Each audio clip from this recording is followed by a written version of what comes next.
तो आज का हमारा टॉपिक है हाइजेनबर्ग अनसर्टेनिटी प्रिंसिपल। इससे पहले जो टॉपिक चल रहा था इससे पहले जो बात चल रही थी उस पर बात करते हैं। हमें ये डिस्कवरी कर चुके थे जो वेव होती है, अपने पास जो लाइट होती है वो ड्यूल नेचर शो करती है, मतलब पार्टिकल नेचर भी शो करती है। ठीक है, अलग अलग कंडीशन में दोनों, कभी वेव शो करती है कभी पार्टिकल, लेकिन दोनों नेचर शो करती है। लेकिन क्वेश्चन ये उठा था कि क्या पार्टिकल भी, जो अपने अराउंड जो ऑब्जेक्ट्स होते हैं, क्या पार्टिकल भी वेव नेचर शो करता है? ठीक है, तो एक साइंटिस्ट थे डी ब्रोय, उन्होंने कहा यस, जो अपने पास जो पार्टिकल होते हैं वो भी वेव नेचर शो करते हैं। ठीक है, उन्होंने एक एक्सप्रेशन दिया उसके लिए। जैसे मान लो कि मुझे इलेक्ट्रॉन एक पार्टिकल है, अब उसकी मुझे वेव जानी है, इसकी कितनी वेव लेंथ है, इसकी वेव, मतलब अगर पार्टिकल है तो वेव अटैच होगी उसके साथ, तो बताओ इसकी कितनी वेव लेंथ है, मतलब वेव लेंथ जो उसको हम डिनोट करते हैं। तो उन्होंने एक फॉर्मूला दिया कि इसकी वेव निकालनी है। उन्होंने कहा कि प्लांक कांस्टेंट लो, उस पार्टिकल का मोमेंटम लो। मोमेंटम क्या होता है? प्लांक कांस्टेंट, मोमेंटम होता है मास, इलेक्ट्रॉन का मास ले लेते हैं, एग्जाम्पल ले रहा हूँ इलेक्ट्रॉन, ठीक है, सभी ऑब्जेक्ट के लिए अप्लीकेबल है। और इसकी वेलोसिटी क्या है? इससे अगर हमें ये पता है, प्लांक कांस्टेंट पता है, इसकी मास पता है, वेलोसिटी पता लगाते हैं, हम इसकी वेवलेंथ पता है, भाई इसके साथ कितनी वेव अटैच है, ये हम बता सकते हैं। ठीक है, इसका मतलब हुआ इस अराउंड, इस वर्ल्ड में जितनी भी चीज़ें हैं ना, यूनिवर्स में जो ऑब्जेक्ट हैं, कोई भी जो मूव कर रहा है तो उसके पास एक वेव होगी, उसके पास एक वेव होगी जिसे हम वेवलेंथ से शो करेंगे। ठीक है, अब कहने की बात ही है कि जो हमारे अराउंड जो कोई भी ऑब्जेक्ट मूविंग करता है, काफ़ी करते हैं, लेकिन हमें तो किसी की वेव नज़र नहीं आती। क्यों? ये बात भी है। अगर आप देखो हमें क्यों नज़र नहीं आती, क्योंकि वो बहुत ही स्मॉल होती है, जो हम अपनी आंखों से देख भी नहीं सकते, होती है लेकिन बहुत ही स्मॉल होती है। अगर आप एक तरफ इलेक्ट्रॉन लो और एक तरफ मान लेते हैं फुटबॉल ले लेते हैं अपन, ठीक है, इलेक्ट्रॉन का देखो, इससे हम इसके वेवलेंथ निकालते हैं, समझ में आ जाएगा क्यों। हमें इसका मास पता है, इतना 9.11 इतना होता है, और इसकी वेलोसिटी समथिंग अराउंड हम मान लेते हैं मीटर सेकंड की स्पीड से जा रहा है। तो हम अगर इसकी वेवलेंथ निकालेंगे तो प्लांक कांस्टेंट हमें पता है ये होता है इतना, ये वैल्यू रखेंगे, ठीक है, और हम इसकी वेलोसिटी रख देंगे। अब एक तरफ ये निकालेंगे तो हमारे पास एक इसकी वेवलेंथ आ जाएगी, कितनी आएगी। एक तरफ फुटबॉल को मान लेते हैं भाई 1 kg की मान लेते हैं, इसके मास सर 500 ग्राम मान लेते हैं। वेलोसिटी मान लेते हैं, इसने किसी ने किक मारी, किसी फुटबॉलर ने, तो मान लेते हैं इसकी जो किक हुई उसकी जो वेलोसिटी थी वो 10⁻⁻⁻ सेकेंड थी, 5 सेकेंड थी। और अगर अब इसकी हम वेवलेंथ निकालेंगे इस चीज़ की, तो उसकी वेवलेंथ का जो अपने पास जो आंसर निकल के है वो बहुत ही छोटा आएगा, बहुत ही स्मॉल। और इसका हमारे पास जो इलेक्ट्रॉन की जो वेवलेंथ, अब इसको सोल्व करके देखोगे, इनको वैल्यू पुट करो, सोल्व करोगे, तो जो इसकी जो वेवलेंथ की जो वैल्यू आएगी बहुत ही स्मॉल आएगी, बहुत ही स्मॉल, और इलेक्ट्रॉन की वैल्यू बड़ी आएगी। इसी कारण हम इलेक्ट्रॉन की जो वेवलेंथ होती है ना, जो वेव होती है, जो इलेक्ट्रॉन के साथ जो वेव एसोसिएट होती है, उसको हम कुछ इंस्ट्रूमेंट्स के थ्रू मेज़र कर सकते हैं। लेकिन वहीं इस फुटबॉल जैसे जो ऑब्जेक्ट हम अराउंड देखते हैं, उनकी वेवलेंथ इतनी शॉर्ट होती है जो हम इसको ऑब्जर्व नहीं कर सकते। इसलिए जितनी भी जो मूविंग ऑब्जेक्ट्स होते हैं उनके पास एक वेव जरूर होती है एसोसिएट। ठीक है, तो डी ब्रोय ने हमें ये समझाया था। ठीक है, अब इसके बाद हम जो हाइजेनबर्ग है उन्होंने क्या बताया वो समझते हैं। ठीक है, तो ये हमने कोई नॉर्मल सा थोड़ा सा पहले समझ लिया, ताकि हम एक पार्टिकल और वेव का ड्यूल नेचर क्लियरली समझें कि एक्चुअली होता क्या है। हाइजेनबर्ग जो थे उन्होंने बताया कि किसी भी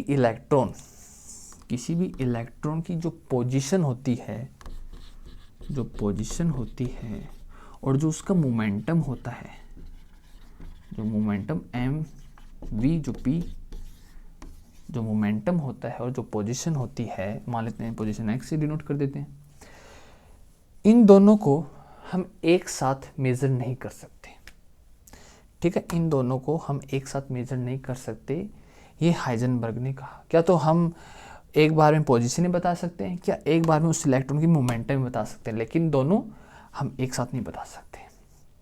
ठीक है, अगर आप जो अपनी फिजिक्स होती है वो 2 पार्ट्स में होती है, एक तो क्लासिकल होती है जो हम अराउंड हमारे देखते हैं क्या चल रहा है, और एक क्वांटम होती है जो एटॉमिक लेवल पे बात करता है।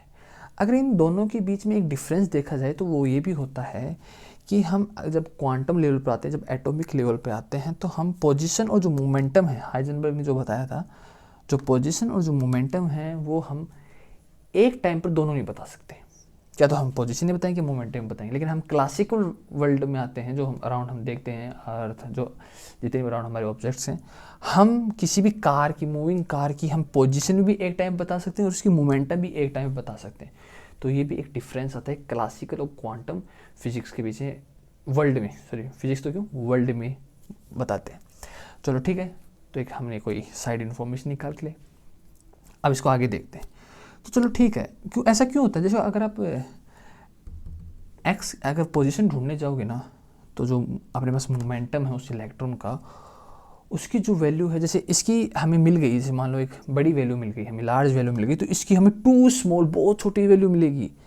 अगर हम मोमेंटम ढूंढने जाते हैं और इसकी वैल्यू हमें कोई लार्ज मिल गई, तो पोजीशन की वैल्यू बहुत छोटी मिलेगी हमें। तो एक टाइम पर हम दोनों चीज़ें मेजर नहीं कर सकते।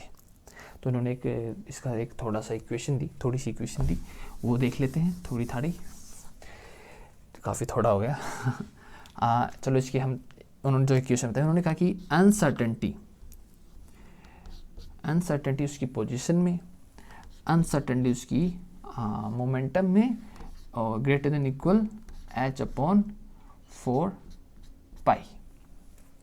ठीक है, मतलब इन दोनों का हम देखेंगे तो नेगेटिव में कोई वैल्यू नहीं आएगी, हमारे पास कुछ स्मॉल पॉजिटिव में वैल्यू आएगी, तो इसलिए ग्रेटर देन इक्वल h/4 पाई। हमें पता है कि जो मोमेंटम होता है, जो होता है वो mv होता है, तो हम ऐसे लिख सकते हैं, और हम अगर m को इस तरफ ले जाएं तो हमारे पास ये आ जाएगा h/4 पाई m। ये है प्लांक कांस्टेंट, ये है पाई, जो हमें वैल्यू पता है। ठीक है ना, ये इसलिए है कि अगर हम मोमेंटम और पोजीशन देखें, अगर दोनों को हम करने जाएं कैलकुलेट, तो कुछ स्मॉल में पॉजिटिव वैल्यू आएगी, नेगेटिव नहीं आएगी। ठीक है, इन दोनों की जो वैल्यू होगी वो ग्रेटर देन इक्वल इसकी होगी, इसलिए ये वैल्यू रखी गई है। अब चलो इसको थोड़ा सा, ये तो हो गई हाइजेनबर्ग की थ्योरी। ठीक है, अब इसको हम थोड़ा सा एक प्रैक्टिकली समझ के देखते हैं कि भाई ऐसा क्यों इन्होंने कहा कि अनसर्टेनिटी इतनी ज़्यादा होती है, अगर हम पोजीशन ढूंढने जाएं तो मोमेंटम इतनी अनसर्टेनिटी क्यों हो जाएगी। इसका हम थोड़े से एक एग्जांपल लेके देखते हैं। ठीक है,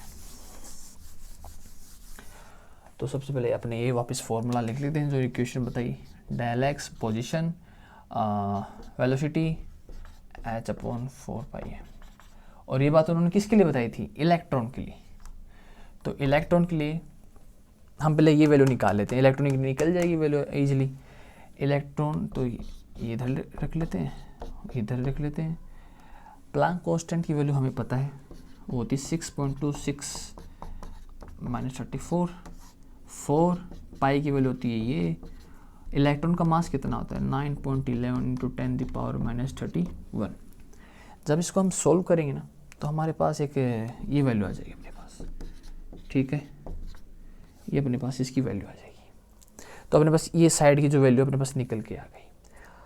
अब जैसे कोई यहाँ पर देखो, ये मान लो कि ये कोई एरिया है। ठीक है, ये कोई एरिया मान लेते हैं अपने पास, और मान लेते हैं जो इलेक्ट्रॉन हमें मिल रहा है ना, वो कहीं हमें जैसे बहुत इस लेवल पे मिल रहा है, सेंटीमीटर। इस एरिया मान लेते हैं, यहाँ तक मिल सकता है अपने को, बहुत ही स्मॉल वैल्यू, बहुत ही स्मॉल लेवल, एटॉमिक लेवल पर चली जाती है ये वैल्यू, मान लेते हैं, अज्यूम। लेकिन हाँ, इस बहुत ही छोटी वैल्यू होती है -8, तो यहाँ हमें एटम मिल सकता है, सॉरी इलेक्ट्रॉन मिल सकता है। तो मान लेते हैं उसकी हमें एक माना कि इलेक्ट्रॉन की जो पोजीशन है वो यहाँ मिली अपने को, तो मिलेगी तो काफ़ी कम ही ना, सिंपल सी बात है। तो ये मान लेते हैं हमारे पास जो पोजीशन पता मान लेते हैं, मान लो 10⁻⁹, 10⁻10, यहाँ तक हमें एक इलेक्ट्रॉन मिल जाएगा इस, अगर हम इस लेवल पे जाएंगे तो। ठीक है, अब मान लिया भाई अपने पास जो है पोजीशन हमें पता है, डेल वी, और जो हमारे पास ये वैल्यू निकल के इलेक्ट्रॉन की कितनी थी 10⁻⁻⁴।